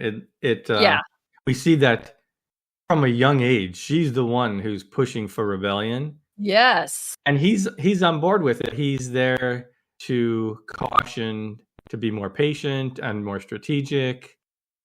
And I thought that was such a great backstory for those characters. And we see that she's the one who's very audacious, and she's the one who, on a tactical level, right, with her bargaining for the price of the artifact.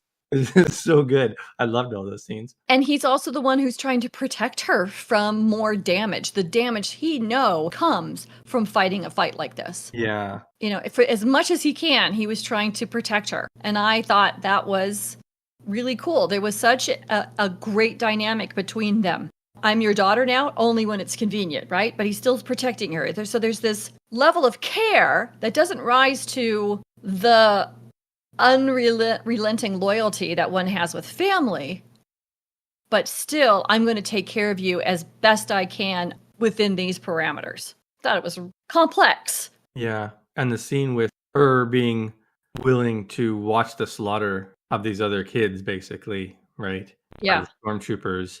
Like, she's owning it. She's like, well, this is why I'm doing this, right? We get to see that build up in her. I thought that was really well done. But I also saw it as her showing respect to these people who were victims just like everybody else was. And she was like, I am going to respect what you're doing and what you're experiencing here, because this is what's going to drive me to help stop it. And at such a young age, it's such a mature decision. Yeah, the contrast of her, this young person, willing to do what you said, to watch, while even Luthen and the other adults there all avert their gaze. We see that she has the fortitude to go through with it. I also really enjoyed the very last scenes in the episode, the montage of all those people who have been working so hard and striving so hard and are still facing more challenges to come. I thought that was really good. Yeah. It just sort of placed us perfectly for Rogue One. And I actually started watching Rogue One after this because Disney says, you want to watch Rogue One now? And I'm like, sure. I had to watch the beginning of it at least. Yeah, I started to watch the beginning of it. And between us chickens, it's sad how different the writing is. Yeah. But I did and I'll watch the rest of it later because I feel now that Andor story needs to come to a conclusion for me. Andor is done, but I still need to finish Andor's story. Anything else that you'd like to talk about that you really enjoyed from these last 3 episodes? Yeah, I thought it was good. I mean, we already kind of know, right, the horror of the Empire, but we also see that from within. I mean, we saw that sort of leading up to this, but with the ISB director himself, Dedra being imprisoned, right? These horrible things is like, no one is going to escape the awfulness of what's happening. Exactly. Yeah, that's a good point. Thank you for raising that because I forgot to mention that. Yeah. Everybody and I'm glad is at risk. Yes. I will say I was glad that Leia survived and that Mon's cousin survived, who I previously thought was Mon's niece, I think, but it's her cousin, at least through this show. I mean, we obviously don't know what happens to them moving forward, but right. It was nice. It was nice to see some people live through this series. Yes. And some people who lived through the series that weren't going to cash in Rogue One. Yeah. Yeah. Right. I agree. I was not expecting the end. No, neither was I. Cassian had a child. Yeah. It really got me on that one.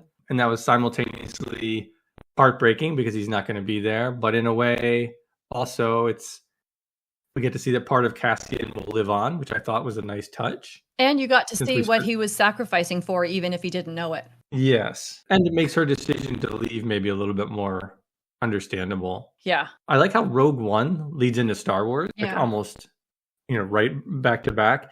And then how this leads into Rogue One. I think they did a good job of connecting both of those stories. Yes. I really respect that. I don't know if you stayed for the entire end credits, but as the end credits were rolling, towards the end of the end credits, they actually went into the Star Wars theme, the John Williams Star Wars theme, the original Star Wars theme. Yeah. And I got a little choked up by that.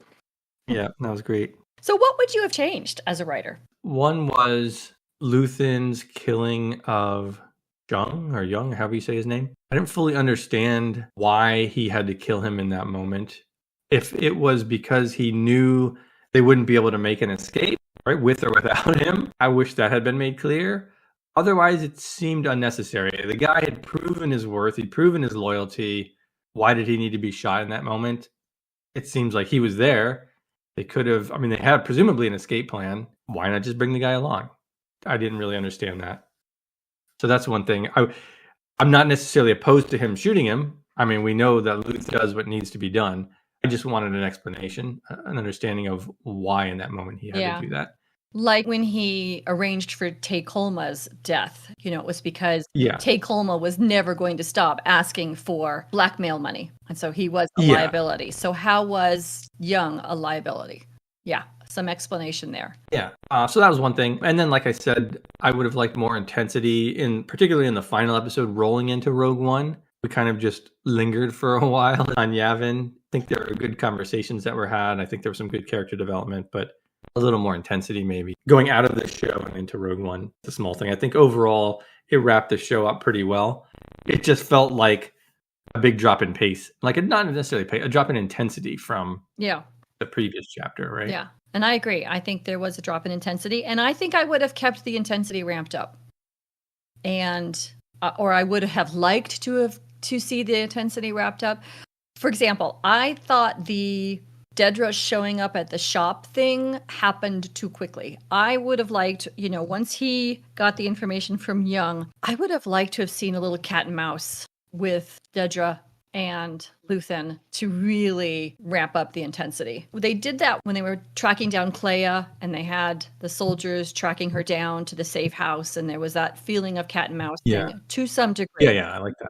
But I think that would have been really cool to have it, because when they pitted Dedra and Luthen against each other there in the shop, it was as if they were two people who had been, it was almost like those characters from Les Miserables, the police officer and the bread thief. But anyway, so there's like this obsessive focus, or even like Cyril tracking down Cassian, right? This obsessive focus to bring this guy to justice.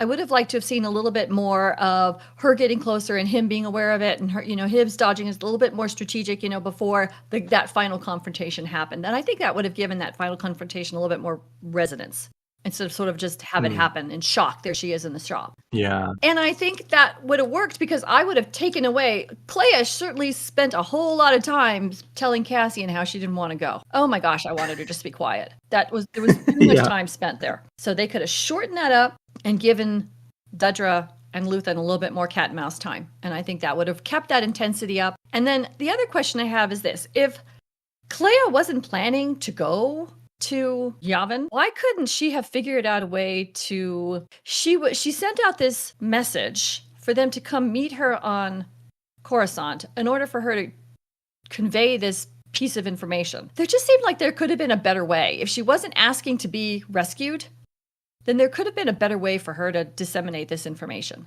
She could have figured out a way to get off planet and then disseminated it from someplace else. I don't know. It just seemed sort of strange. And I don't know whether it was the stress that did that to her, but there we are. So I sent this information, I sent this message, you came, but I'm not going thing. It just seemed a little strange. And it seemed like it took too long. Yeah, I agree with all of that. I was thinking that too, so she has this ability to send a message, but apparently it's just like a code to come, it's an emergency kind of thing. Yeah. Which, okay, I guess I can buy that, but it is something you have to engage your brain and to think about, wait, why is this playing out this way? Like you said, why didn't she leave? Why isn't there a plan? Presumably they had a plan to get off the planet. Hopefully. That just went away, apparently. Yeah. So I don't know. What was that plan? Was the plan just to go hide in this hole and hope someone comes and get you? That doesn't seem like a great plan. You're hoping on one guy across the galaxy to come and save you. Yeah. Yeah. So I agree with that. I did like the build up to that. Yes. How they're coming and she's hiding and Cassian's coming and then K2SO has to save them. I thought that all was really fun. Except, but like you said, it could have been trimmed. There was this intensity on their coming side, but no intensity on the we have to leave side. So that was misplaced. And that's the other thing. I think, she's just sitting there going, you can go now.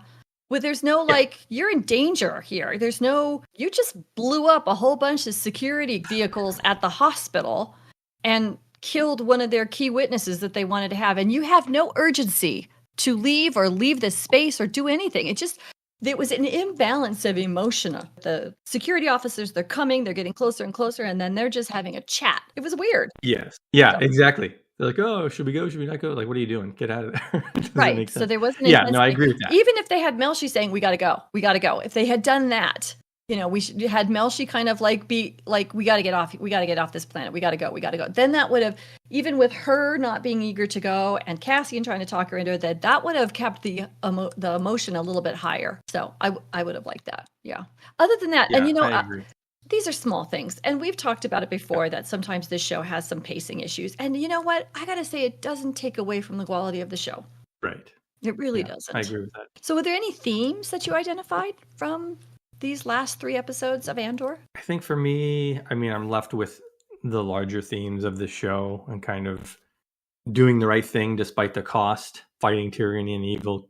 I think there's also a theme of keeping hope alive.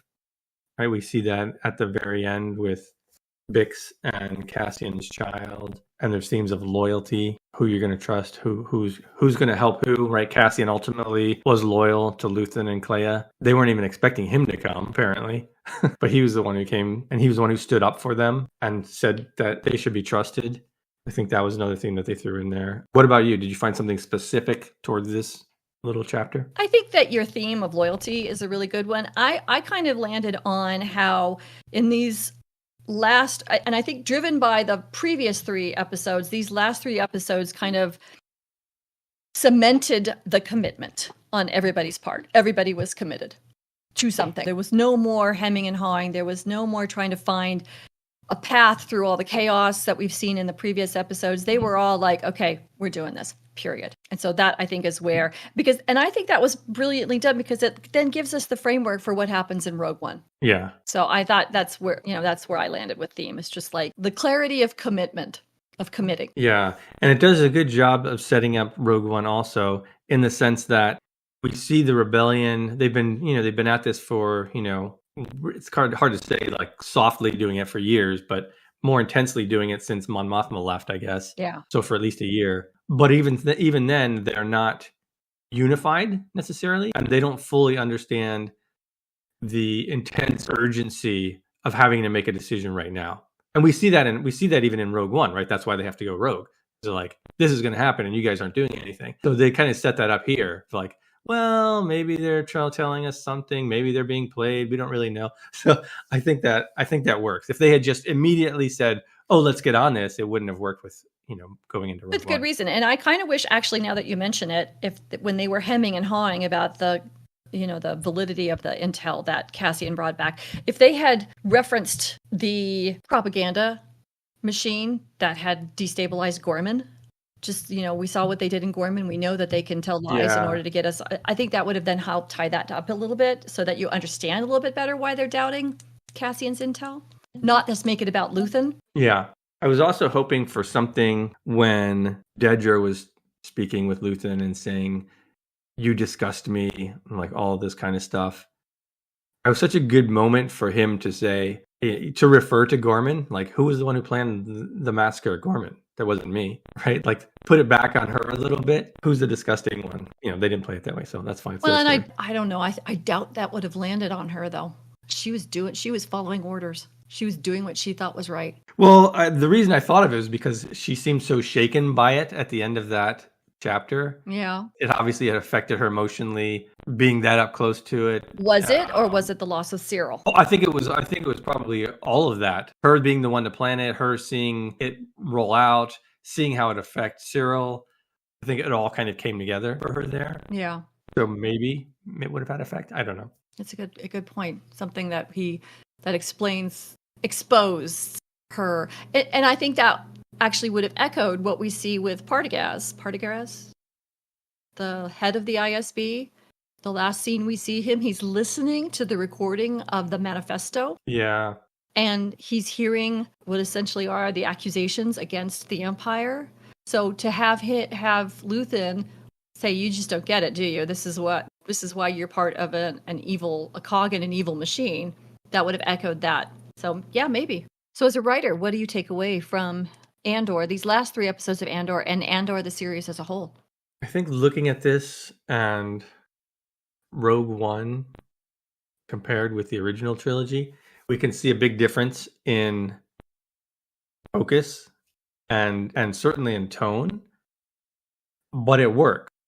So I think for me, that's something that I realize is possible to do in your own stories.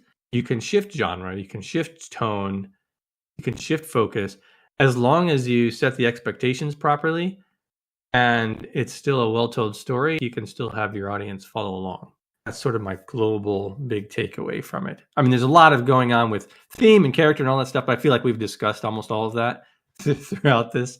So I was kind of just trying to look at it from a bigger picture point of view, and outside of what specifically happens, just sort of from a writerly standpoint, that's what I get. It's good. And I think I take away from the series as a whole that, when I started watching Rogue One, one of the things that was missing was the depth. It was all very surface, plot-driven, introduction of characters, needs and wants, but they're not really driving the story. It's the plot driving the story. And I think what really makes Andor stand out as great storytelling is how it's the characters driving the story consistently, again and again and again. And that's just so critical for a good story. So I think that's my takeaway. Yeah, that's a good one too. We hope you enjoyed this Ultra edition of the Stories Told podcast. For more storytelling deep dives, check out our weekly episodes and like and subscribe so that you don't miss out on the next story told.